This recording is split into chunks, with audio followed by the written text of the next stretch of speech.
bienvenidos a otro programa de Cere Brothers de Canal 12 Digital y del Círculo de Creativos del Salvador. En esta ocasión tengo a un invitado especial, a Joe Escobar, quien ha sido director de fotografía, ¿verdad? Y también director de video. Y pues vamos a hablar de su trayectoria, de lo que está haciendo actualmente. Así que bienvenido, Joe, gracias por estar con nosotros. Gracias, Edgar, gracias por la invitación. Sí. Mira, yo quisiera que comenzáramos hablando de cómo fue que comenzaste en todo este tema de la fotografía, la dirección. Contame un poquito sobre eso. Pues no sé, creo que de alguna manera siempre estuve en contacto un poco con la parte audiovisual, con la foto a través de mi papá. Él hacía fotografía muy linda, artística. No se dedicaba a eso, pero estaba empapado siempre de buena música, de buen cine, de buena foto. Pero digamos que en ese tiempo, pues en el colegio a uno lo ponían a filmar la ciguanaba, el cipitío, y aprendí a editar ahí entre VH y VHS, pero realmente nunca me llamó la atención como decir, quiero hacer cine o quiero hacer fotografía. No dedicarte a una carrera, digamos, creativa. Audiovisual, no, o sea, aparte no había, bueno, hasta la fecha creo que no tenemos todavía una escuela realmente de una universidad donde puedas aprender cine o puedas aprender realmente una licenciatura en fotografía. Entonces, de alguna manera, ese contacto con la tecnología fue lo que me gustó, ¿verdad? Entonces, me fui por ese lado. O sea, quería estudiar ingeniería en sistemas o licenciatura en computación para construir clones, que en ese momento estaba de moda. Y ahí fue que encontré Freehand, ¿verdad? Y CorelDRAW.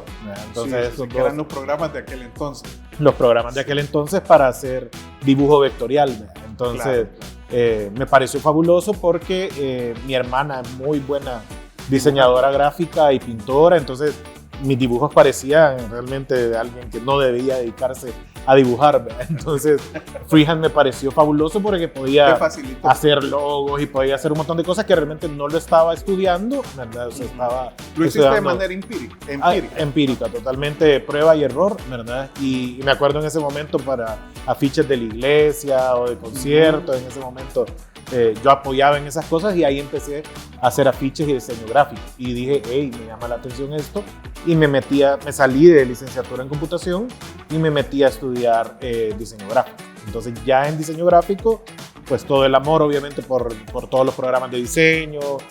Bueno, Photoshop estaba en pañales, estaba más por el PhotoPaint en ese momento. Y ahí recibo mi primer clase de foto, ¿verdad? Y fue como la excusa perfecta, digamos, para decirle a mi papá, hey, esto me llega un montón, quiero una cámara, vea lo otro, vea esto, lo otro. Ya tenía yo ya mi cámara en ese momento que empecé en las clases de foto, mi cámara de película, pero quería una cámara digital también porque me llamaba la atención o sea, Photoshop. ¿Tenía cámara de película? Sí, o sea, las cámaras de mi papá, las cámaras fotográficas de... Análoga. Análogo, totalmente, al 100%, y ahí era, digamos, a donde inició en ese amor por la fotografía estudiando diseño. Okay. Ya una vez... O sea que tú comenzaste estudiando diseño gráfico. Diseño gráfico, sí. ¿A dónde empecé en la Matías, la licenciatura. Ya cuando me empezó a gustar demasiado la foto, había una opción de un técnico en la Don Bosco, que prácticamente lo terminé, pero ya estando dentro del técnico, me empezó a salir trabajo ya en la parte de fotografía. Entonces ya en eso me empecé por ahí el 2004, 2006, ya a trabajar mucho en revistas, en canales de televisión, fotografiando presentadores. Eso era como mucho, digamos, el tipo de cliente que tenía en ese momento, y realmente el trabajo se comió al estudio en ese momento y me dediqué de manera autodidacta, digamos, a la fotografía y a poner mi primer estudio, ¿verdad? Por ahí por el 2006 más o menos. Mira, yo solo quiero retroceder un poquito. Yo tengo, no sé por qué, algunos dicen que tengo buena memoria. Yo no sé si es eso o es que algunas cosas se me quedan, pero yo me recuerdo que en una ocasión cuando yo trabajaba en Ogilvy, ¿verdad? Y hacíamos campañas para Pilsener, por ejemplo. Una vez tú me contaste que tu papá era como una especie de renacentista. Entonces, explícame un poquito por qué mencionabas eso. Sí, mi papá era médico y le pasó, digamos, un poco similar, obviamente en otra época todavía más crítica, de que habían dos carreras, dice. O sea, cuando él tocaba piano, tocaba guitarra, dibujaba, escribía poesía. Era muy artístico. Y ya a sus 18, 19 años ya hacía todo eso. pero le dijo a su papá en ese momento que quería dedicarse a arquitectura, porque esa era la carrera de los hippies en ese momento. Sí. Entonces le dijo, no, esa es la carrera de los hippies, o estudias Derecho o estudias Medicina. Entonces estudió Medicina, y estudiando Medicina, pues fue excelente en eso, pero siguió haciendo música. De hecho, él hizo un jingle para Canal 12 hace miles de años de cómo quedaron, el jingle original. De Sergio Gallardo. De Sergio Gallardo lo hizo mi papá. Entonces se dedicaba a muchas cosas, ¿verdad? Era renacentista, por eso tenía tantos talentos, ¿verdad? Arquitectura, dibujo, fotografía. Y aparte médico. Y nunca dejó de evolucionar, porque nació la fotografía digital y fue de los primeros en comprarse una cámara digital, en aprender a usar Photoshop, ¿verdad? O sea, realmente nunca se limitó en ese sentido, y nos transmitió eso a todos sus hijos. Pues. Sí. O sea que de ahí venía, pues. Claro, siempre tuvimos... esa vena artística. Si quería ser músico, él te dejaba. Si quería ser deportista, te dejaba, lo que fuera. O sea, él, medicina era lo único que no quería que estudiara, pero porque para él había sido, pues, un sacrificio ser excelente, pues, en eso, y tal vez no quererse dedicar. Y tal vez tenía que sacrificar algo de su arte, ¿verdad? Claro. Para dedicarse a la medicina. Total. ¿Verdad? Sí. ¿Y qué especialidad hizo? ¿O era médico general? Él, fue de los primeros neonatólogos en El Salvador. Fue el presidente de la Sociedad de Neonatología por mucho tiempo, de casos así, de bebés así, prematuros, diminutos. Entonces, como le digo, sí fue excelente en eso, pero no fue una eminencia en eso, pero su pasión, al final, quería dedicarse a la fotografía o a pintar, ¿verdad? O a la música. Eso lo liberaba mucho, pues. Sí, buenísimo. Mira, pero entonces, ¿cómo fue tu primer contacto con esa cámara análoga? O sea, ¿sentiste que fue como un momento épico, una epifanía? ¿Cómo lo viste? O sea, siempre me había llamado la atención, pero era como un equipo, digamos, que estaba prohibido tocar, porque eran cosas, aparte era muy caro, ¿verdad? El equipo antes, pero sigue siendo, pero en ese tiempo todavía lo era más. Y aparte acá, ¿verdad? En El Salvador tener una buena cámara era complicado. Entonces, en ese momento que ya me piden una cámara para la carrera de diseño, le dije a mi papá, hey, ¿qué onda? Y me dio la de él. Pero lastimosamente el cuarto oscuro, ¿verdad? Fue desapareciendo dentro inclusive de la materia. Después ya era el tema de digital. Entonces no pude realmente dedicarme, digamos, ya después full a la película. Pero mi primer contacto con esa cámara fue a través de pedirle a mi papá que me apoyara, pues que me había gustado la fotografía, y lo hice a nivel de aficionado, digamos, ¿verdad? Y para tareas obviamente de la universidad, ¿verdad? Pero ya cuando entro al mundo de publicidad estaba justo en esa transición de lo digital a la película, ¿verdad? Okay, entonces hubieron ahí otros encuentros amorosos con Photoshop, de la película a lo digital. Sí. Vamos a volver en algún momento a la película. Pero ya por temas artísticos. Sí. Pero sí fue en el diseño gráfico, realmente. ¿Y ahí. Para vos cuál fue la mayor ventaja de pasarse a lo digital? ¿Qué sentiste tú en ese momento?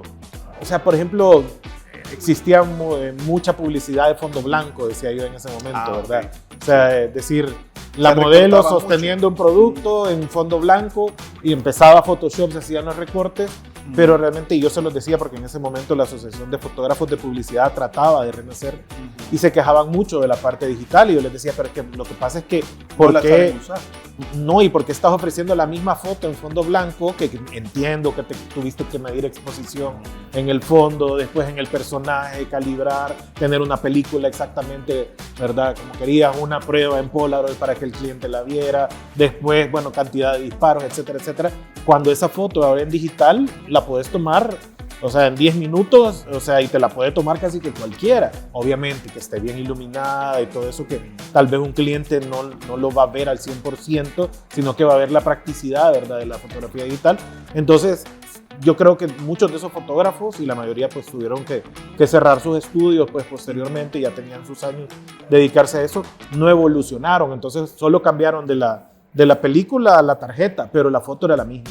Entonces yo les decía, aprovechemos las ventajas de lo digital, ofrezcamos compositing, ¿verdad? O sea, hagamos montajes, cosas imposibles. O sea, los creativos se van a volver locos con lo que podemos hacer en Photoshop, ¿verdad? Sí. No, pero es que eso es puro Photoshop, eso no es fotografía.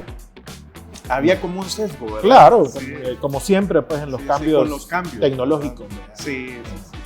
Pero justamente yo me acuerdo de esa época, yo en que tú te destacaste mucho justamente por los compositing, ¿te acordás? Al principio, pues, ¿verdad? Ese era tu gran diferenciador. Sí, ¿verdad? o sea, la innovación, digamos que de alguna manera ha sido lo que he tratado de estar siguiendo siempre, ¿verdad? Sobre todo porque, bueno, en este país, ¿verdad? Un mercado tan pequeño que tenés que innovar, o sea, no es algo que, yo soy un innovador, no, o sea, yo creo que era la necesidad de diferenciarme de un grupo selecto de 6, 7 fotógrafos, estábamos en la asociación en ese momento y que trabajábamos el 100% casi de las marcas, pues, sí, o sea, claro. Creo que de ese grupo quedamos prácticamente 3, o sea, Memo Vela y yo trabajando grandes marcas, digamos, ¿verdad? Y que él ya estaba desde antes, ¿verdad? Y logró evolucionar. Edgar Arellana por ahí también, ¿verdad? Ajá, bueno, Edgar se fue en ese momento, don Eduardo estaba también ahí, Lico, que en paz descanse, ¿verdad? Pero digamos que fueron pocos los que evolucionaron a un mundo digital, ¿verdad? Sí. Por ahí también el hijo de don Eduardo Fuentes, que es Guayo Fuentes, también tiene ahora su productora ya con un mundo digital, ¿verdad? Pero toda esta gente, no, digamos que obviamente ya era un cambio generacional también no solamente de tecnología. ¿Verdad? Sí, sí, sí. ¿Y en qué momento, Joe, vos te sentiste así como, hey, yo ya soy un fotógrafo? ¿En qué momento ya te cayó como el 20, así como decimos los salvadoreños, de que, hey, yo no soy, por ejemplo, diseñador gráfico, yo no soy ilustrador, yo soy fotógrafo? ¿En qué momento te pusiste esta viñeta? Yo creo que... ¿O sentí que te lo puso la misma industria? De alguna manera, o sea, ya cuando agarré la cámara, o sea, esa magia de ver a través del visor, ¿verdad? Y de poder capturar, crear, me dio pues como la posibilidad de decir, ok, soy un artista. O sea, más que un fotógrafo, yo quería ser un artista. Un artista. ¿verdad? Entonces, obviamente, la fotografía era el medio más inmediato para dedicarme al arte, digamos, ¿verdad? Inicié no haciendo publicidad, bueno, tal vez eso me faltó mencionar, o sea, mi sueño era hacer o fotografía artística o fotografía de moda. Nunca fue a hacer publicidad, nunca fue a hacer fotos de farándula, etcétera, ¿verdad? Pero obviamente, pues viendo el mercado y viendo realmente lo que puede hacer. Más rentable. Ajá, por ahí hay un creativo que me molesta, que dice que en el momento que tuve mi primera hija, fui a tocarle las puertas de la agencia, ¿verdad? Porque realmente antes de eso, pues era muy difícil, ¿verdad? Sí. Realmente ya creo que actualmente todavía la publicidad es donde está muy bien remunerada, pues la fotografía es que todavía. No quiere decir que no existan fotógrafos que vivan de eso, ¿verdad? Porque justamente en el primer mundo, digamos, Estados Unidos, Europa, hay fotógrafos que se dedican solo a la moda, ¿verdad? Claro. O son fotógrafos artísticos justamente y les pagan por esa fotografía linda que hicieron, pero que es más expresiva, ¿verdad? Claro. Entonces les compran esa foto como que compraran un cuadro, ¿verdad? Una pintura. Entonces se puede vivir de eso, ¿verdad? Pero en nuestros mercados tan pequeños, ¿verdad? O sea, en el mercado centroamericano, por ejemplo, es mucho más difícil. Sí, la fotografía de autor sí existe, obviamente acá. Ajá. Hay muy buenos fotógrafos de fine art, pero es mucha gente que vive fuera, ¿verdad? O sea, que no necesariamente están produciendo desde acá, o que tal vez nacieron fuera y se vienen a producir acá también, ¿verdad? O sea, creo que es un mercado complicado como todo en el arte. Y también hay fotografía de nicho, ¿verdad? Como por ejemplo el fotógrafo que se dedica a tomar edificios, casas, proyectos inmobiliarios, ¿verdad? Ese es también como un nicho bien aparte, ¿verdad? Sí, o sea, la fotografía arquitectónica, de hecho, hay una fotógrafa, ahorita no recuerdo el nombre, salvadoreña, sí, muy buena y muy famosa, y sobre todo en esta explosión de los Airbnbs, también fue un mercado que se volvió importante. Entonces, y creo que también estamos en un buen momento para la foto. En general, creo que hay fotógrafos fijos en todos lados. O sea, en agencias, en gobierno, en instituciones, ¿verdad? O sea, ahora es toda... necesario. O sea, hagas lo que hagas, necesitas documentar tu producto, tu servicio o lo que estés haciendo. Lo mismo con el video, ¿verdad? Lo mismo claro, que ahora es casi que lo mismo, que fue un poco lo que me pasó, de que poco a poco, ¿verdad? La línea fue tan delgada, ¿verdad? Que tuve que pasarme a la parte de video, que también tuvo que ver con un avance tecnológico, ¿verdad? Sí, no, muy bien. Y mira, retrocediendo un poquito, me recuerdo muy bien que Carla, que fue, ¿cómo se llama? También parte del equipo de Icon Creativos, Me acuerdo que contaba que ustedes iniciaron con un almacén, ¿verdad? O sea, ese fue como el primer cliente que ustedes tuvieron, un almacén, y de pronto ya los empezaron a buscar y llamar de ya marcas más grandes, ¿verdad? Más, Sí, que demandaban más arte. Tenían, digamos, clientes directos, o sea, que ya venían de, digamos, de algunos contactos del primer estudio que tuve, ¿verdad? Pero eran clientes, digamos, como de boutiques, de almacenes y todo eso, pero ninguna agencia de publicidad o marca grande, ¿verdad? O sea, estaba más relacionado a la moda. Ya una vez inauguramos, ¿verdad? La empresa, ¿verdad? Y hicimos un evento y todo. Invité por ahí a Ratanás, ¿verdad? Ajá, sí, un creativo amigo de nosotros. Ajá, y él fue el que me dijo, ¿verdad? Cuando tuviste tu primera hija y me llegaste a tocar la puerta de la agencia, ¿verdad? Porque realmente fue a donde nos dimos cuenta que no podíamos mantener una empresa, una productora de fotografía solo de clientes directos o de clientes de boutiques y cosas así, que obviamente podrá ser un nicho para un fotógrafo freelance, pero ya para una empresa con planilla, con costos fijos, necesitas presupuestos más altos que no están en esos lugares, pues. No, y la verdad que lo hicieron muy bien. Yo recuerdo con mucho cariño esa época, Joe, de cuando hacíamos las campañas. ¿Te acordás de Pilsener, de MD? ¿Te acordás de Excel Automotriz? Y sobre todo de Pilsener, ¿verdad? Que hay una foto que yo la recuerdo bastante, que a mí se me ocurrió poner a los jugadores cantando el himno. Me imagino que sí. Para mí también. A esos jugadores de la selección, y estaban luego los aficionados, pero estaban en la misma fila. O sea que después que terminaban los jugadores de la selecta, comenzaban los aficionados, como que eran jugadores también.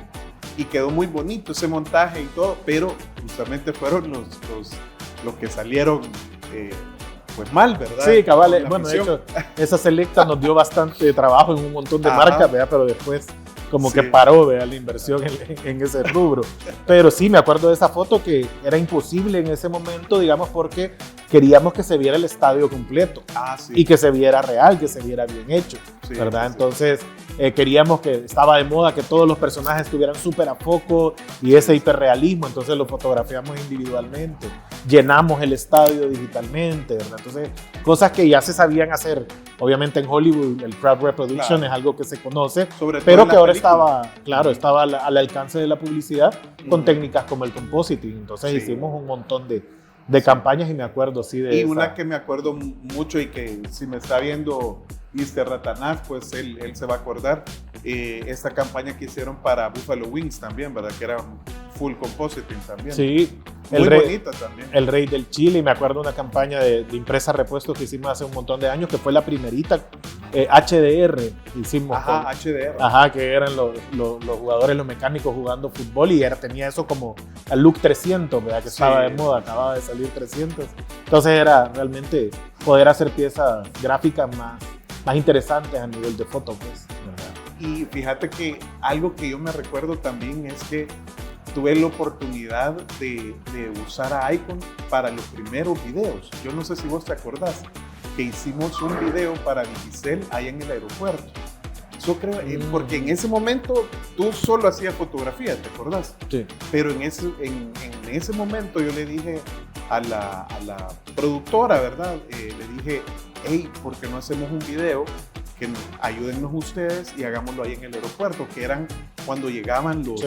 ¿Te acordás? Diáspora, creo que cuando llegaba la diáspora. Sí. Y era tomar el reencuentro, ¿te acordás? Pero fueron de los primeritos. Y de alguna manera yo me sentí feliz porque después de eso no paró el trabajo en video, ¿verdad? Sí, o sea, coincidió con la posibilidad de filmar dentro de una cámara de foto. O sea, la 5D de repente tenía la opción de grabar video HD y de grabar muy buen video. O sea, de hecho, me acuerdo de David Pinto, que era, bueno, y sigue siendo muy respetado, pero en ese momento él era como el estándar de cine publicitario. Para un comercial de Toyota. Me acuerdo haber andado la misma cámara que él, o sea, Él filmando obviamente con sus lentes buenísimo Más y todo, grandes. pero de repente yo le prestaba un lente o algo, Ajá. porque estaba filmando con una camarita chiquita y le quedó espectacular el comercial. Entonces ahí dije yo, hey, en mi cámara también puede hacer esto. Puede ser videos. Y nos fuimos aventurando en ese rubro y obviamente gente como tú, que confió en nosotros y que nos dio la oportunidad de irnos abriendo, y ya prácticamente ya tenemos más de 10 años de hacer casi que exclusivamente video. O sea, hacemos fotos, pero porque la campaña lo incluye y lo metemos en el paquete.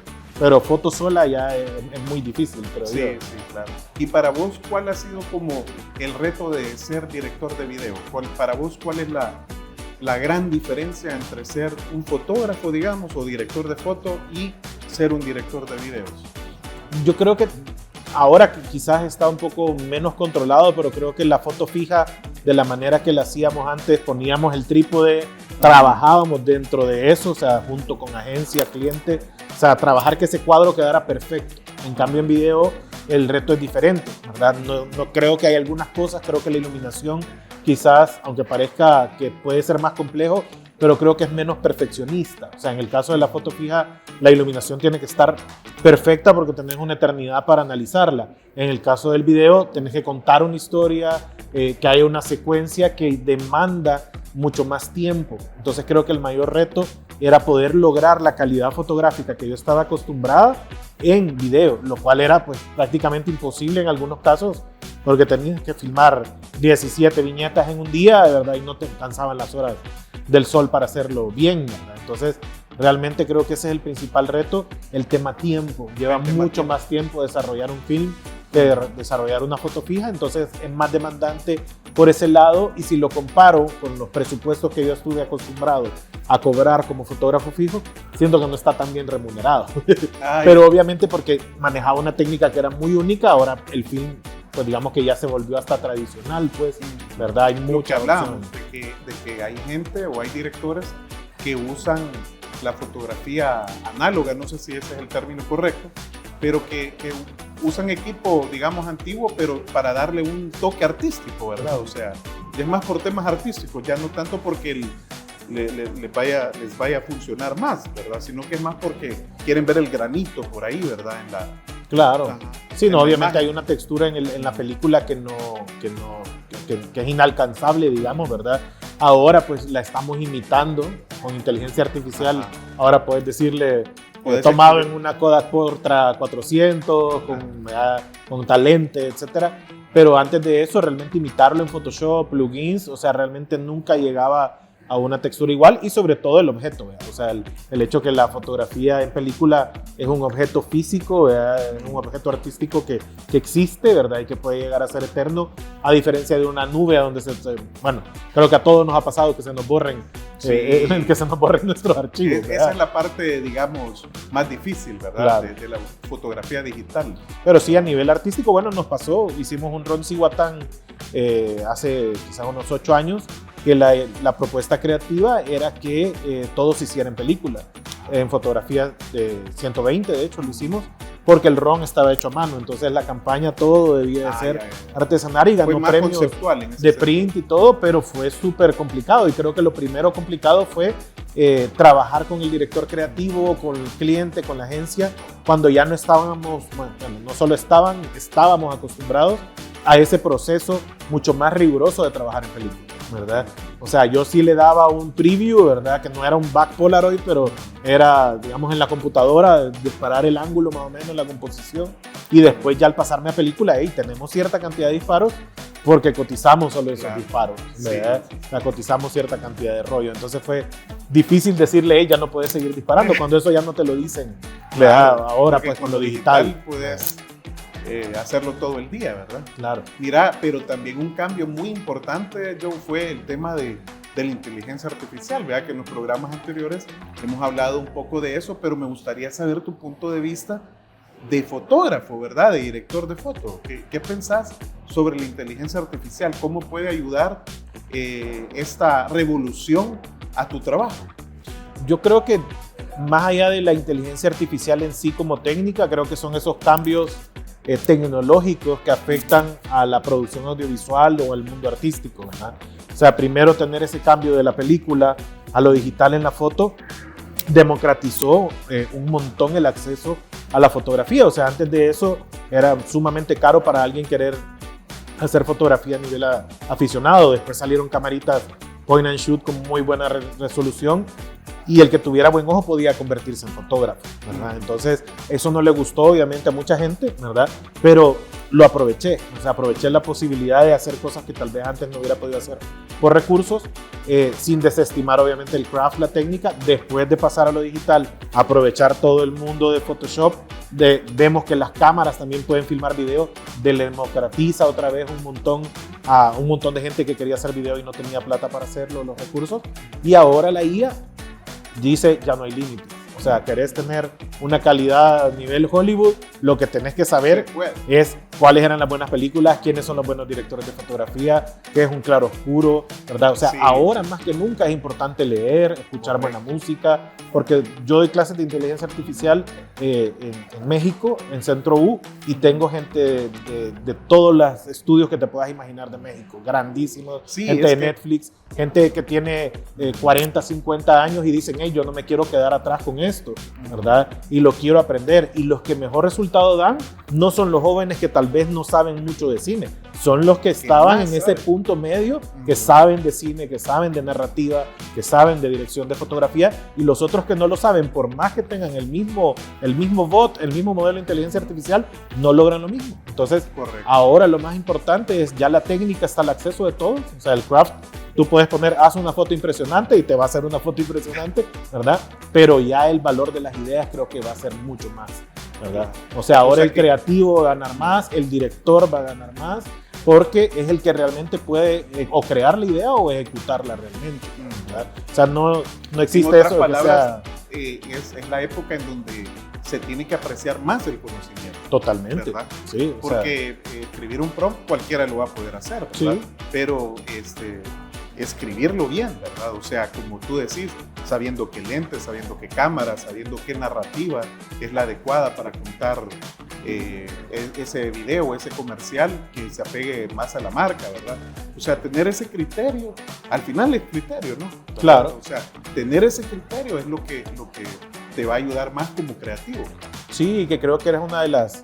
A mí siempre me encantó el modelado 3D, el CGI, y nunca tuve tiempo, digamos, de dedicarme a aprender eso, pero decía, yo veo muchos modeladores que no tienen el ojo fotográfico, tal vez no entendían cómo funciona la luz, digamos, en la realidad. Entonces eso en la IA me ayuda un montón a poder lograr otro nivel de realismo, otro nivel de textura, otro nivel de cinematografía, porque no soy alguien que, digamos, venga solo de la postproducción o solo del diseño, ¿verdad? Sino que de la parte del video tradicional. Es más, cuando empezó ya el video con IA, la mayoría de cosas son cosas que la gente nunca se dio cuenta que eran IA, o sea, mezcladas con video, ¿verdad? Exacto. Ahora es que sí estamos en la etapa de venir y decir, hagamos films con IA.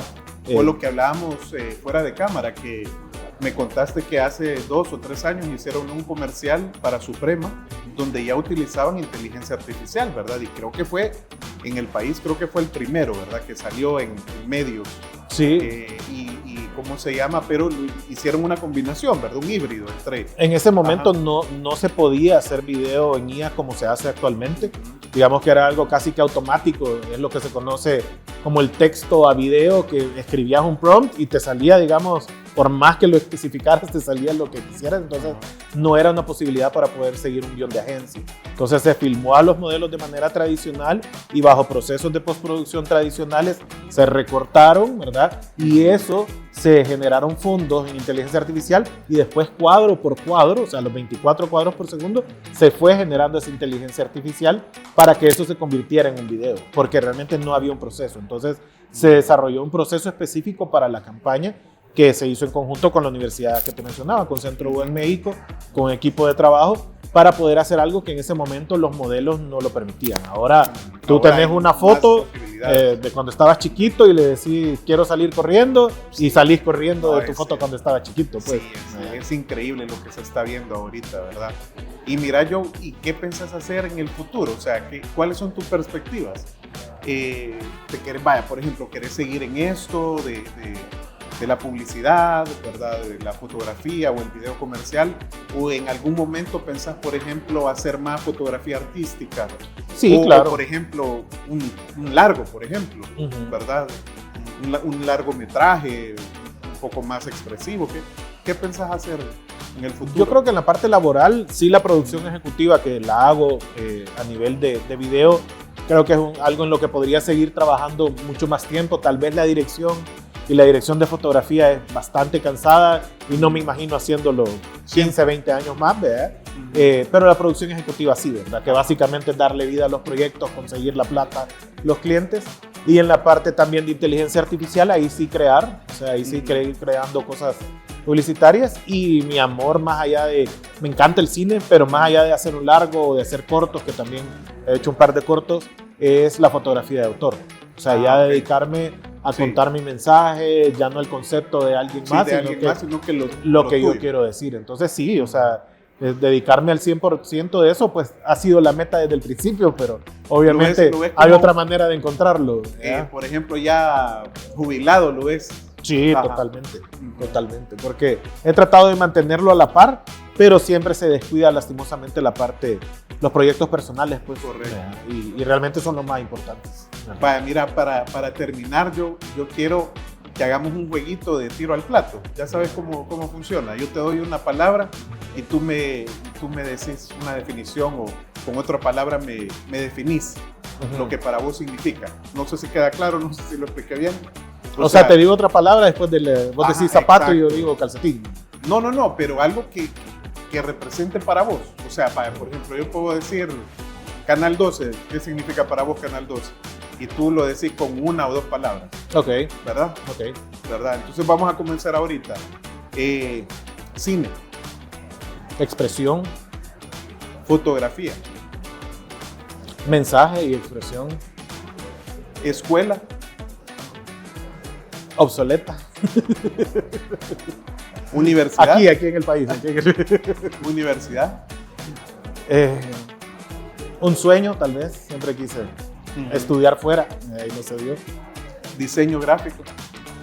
Sistema. Ok. Hay con creativos. Casa. Sí, una casa por mucho tiempo, sí. Carlita. Mi socia. Perfecto. Dirección. Posibilidades.